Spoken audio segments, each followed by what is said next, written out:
What's going on, guys? It's Al the Trucker, back at it again. So, we're going to talk about lease purchase today. I had some guys ask me about it at truck stops, running to me at the stores or whatever. Guys, even here on this account. So, is it a good idea to go on a lease purchase? I mean, it's whatever you want to make of it. For me, I do pretty good with it. As long as my truck stay at the shop, pretty much, and it's a good deal. It's all on how you go about it and what you do. Don't limit yourself to just doing certain areas. You don't want to go certain places. Just run the loads they give you. You might have to do a little extra. I do sweeps on the weekend. I run on Sundays, do sweeps or whatever, just to make the extra miles. And even though it's not a load, it's still miles. So, and with that being said, as long as you're managing your fuel too. So, managing your fuel is the biggest part of it, because you can lose your butt on that.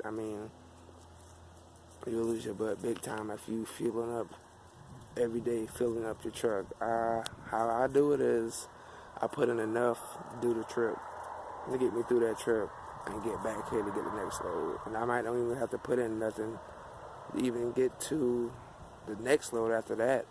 But on my way back, I'll put in fuel for the next trip. So that's how I usually run mine. So everybody's going to do different things. You do what's best for you, but it's best not to fill up your truck every day. So with that being said,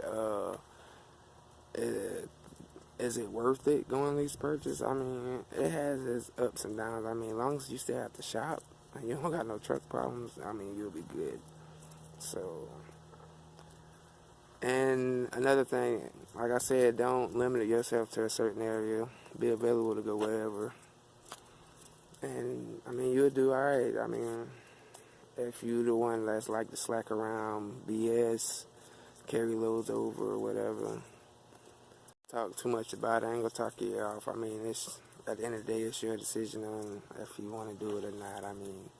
I done told plenty of people ask me and then keep asking me about it.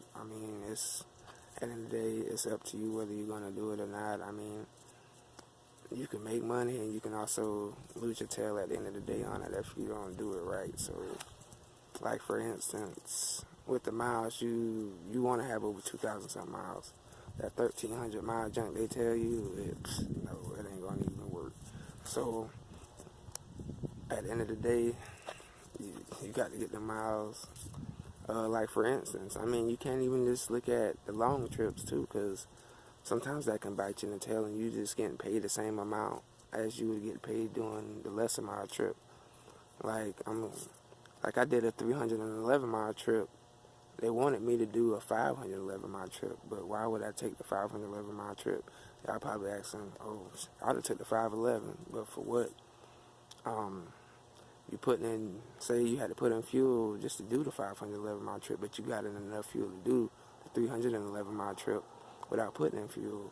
So with that 511 mile trip, say you got to put in that $200 for fuel, you still end up getting paid the same amount of stops, but just 200 more miles.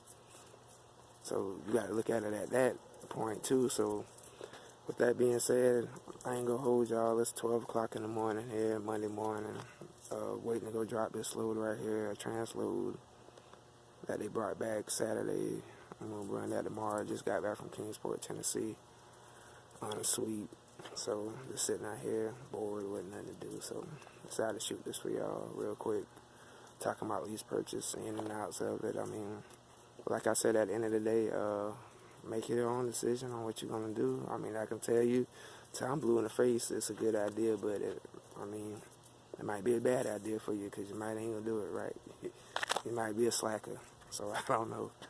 But let's get back with y'all guys later.